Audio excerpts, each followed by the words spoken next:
Hello friends, তোমরা সবাই কেমন আছো? স্মৃতি ডিজাইনার ইউটিউব চ্যানেলের পক্ষ থেকে তোমাদের সবাইকে স্বাগতম। আজ আমি বাচ্চাদের ঘটি হাতা জামা করে তোমাদেরকে দেখাবো। যেহেতু বাচ্চা, তাই আমি তোমাদের প্রথমে বোতামের অংশ বা বোতামের পট্টি বা বোতাম ঘরের পট্টি লাগিয়ে নেব। তো বন্ধুরা, তোমরা তো আমার এই ভিডিওটা প্রথম দেখছো, তবে এর আগে আমি শর্ট ভিডিও করেছি, তাই ভাবলাম তোমাদের সাথে একটু ফুল ভিডিও শেয়ার করি, যাতে তোমরা আমার হাতের কাজটা দেখলে শিখতে পারবে। তো বন্ধুরা দেখো, আমি বোতাম লাগানোর যে ঘরটা হয় সেই পট্টিটা আমি লাগিয়ে নিচ্ছি। এবার চাপটা দিয়ে নিচ্ছি। চাপটা দিলে কি হবে, বোতামটা বসালে সুন্দর দেখতে লাগবে।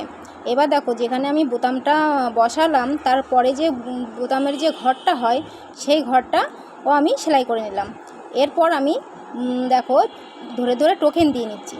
তো এই টোকেনগুলো দিলে কি হয়, বাচ্চাদের ফ্রকটা না খুব সুন্দর, কোমরটা খুব বসে যায়। এবার চারধারে মানে সামনের পাট ও পেছনের পাটে আমি টোকেনটা দিয়ে নেব। এবার টোকেনটা দিয়ে নেওয়ার পর দেখো আমি কাঁধটা জয়েন করে নিচ্ছি। তো তোমাদের যদি ভিডিওটা ভালো লাগে তাহলে তোমরা কমেন্টসে এসে জানিও, তাহলে আমি তোমাদেরকে আরও ভালো করে ভিডিও দেব। তো এরপরে দেখো আমি গলার পট্টি ও দড়িটা লাগিয়ে নিচ্ছি। যেহেতু গলার পট্টি সোজা করে কেটেছি, তো আমি একটু কুচি দিয়ে লাগিয়ে নিচ্ছি। এভাবে লাগালে কি হবে, গলাটা যখন আমি উল্টো করে চাপ সেলাই দেবো তখন গলাটা সুন্দর করে বসে যাবে।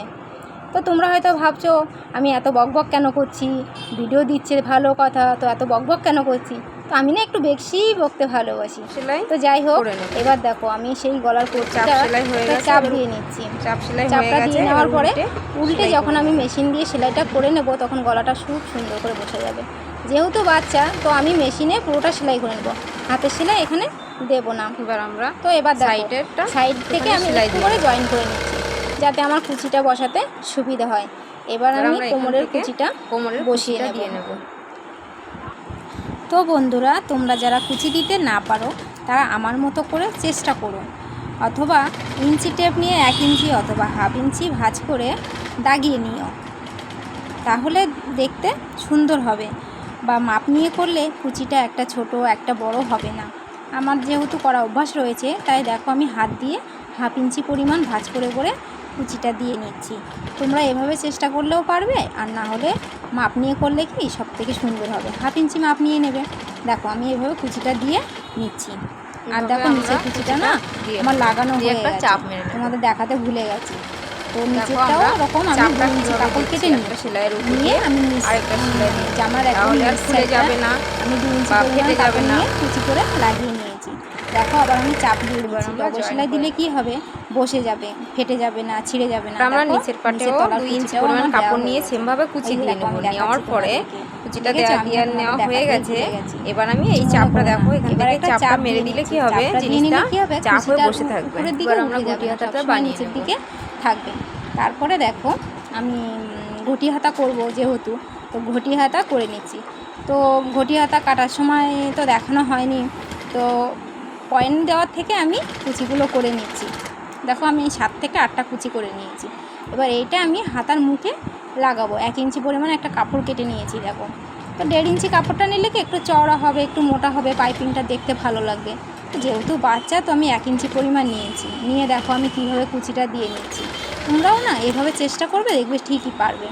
তো এভাবে কুচিটা দেওয়া হয়ে গেলে উল্টে হাফ ইঞ্চি ভাঁজ করে উপরের দিকে তুলে সেলাই করে দেবেন। দেখো আমি যেভাবে দিচ্ছি তোমরাও ঠিক এভাবেই করে নেবে। দেখছো তো, এভাবেই নেবে, তাহলে কি হবে বলো তো, মানে ছোট বাচ্চা দেখতে সুন্দর হবে। আমার সেলাইটা একটু বেঁকে যাচ্ছে, আসলে ভিডিও করা সেলাই করা অভ্যাস নেই, তো এই জন্য আমরা জয়েন করে নেব। তোমরা কিছু মনে করো না। তো দেখো আমার ঘটি হাতা রেডি। এবার আমি হাতাটা না জয়েন করে নেব। দেখো দুটো হাতায় আমি রেডি করে নিয়েছি তোমাদের সাথে কথা বলতে বলতে। তো দেখো আমি প্রথমে কাঁধ থেকে জয়েন করব বা বগল থেকে জয়েন করব। তো কাঁধ থেকে জয়েন করলে কি 2 দিকে সমানভাবে হাতাটা সেট হয়ে যায়।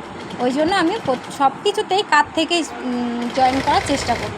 যেহেতু কাঁধ থেকে জয়েন করলে সবসময় ফিনিশিংটাও ভালো আসে আর সুন্দর হয়।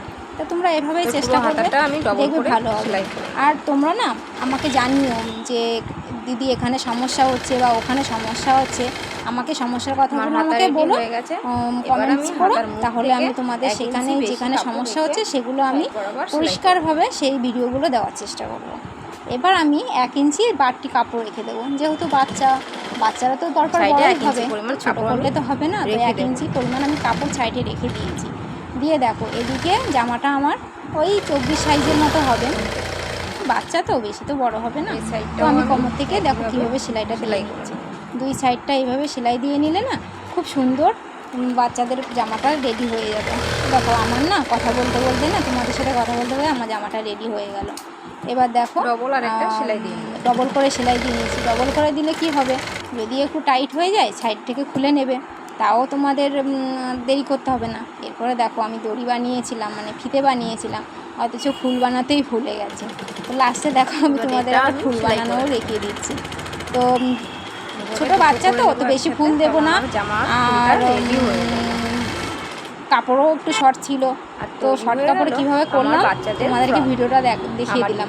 ভিডিওটা কেমন লাগলো লাইক কমেন্ট জানিও। আমার এই ভিডিওটা যদি ভালো লাগে তাহলে একটা লাইক কমেন্ট শেয়ার করে আমার পাশে থেকো, আর আমার চ্যানেলটা সাবস্ক্রাইব করে দিও। নমস্কার সবাইকে, সবাই খুব ভালো থাকবেন, সাবধানে থাকবেন, সুন্দর থাকবেন। এটি তোমাদের দিদি।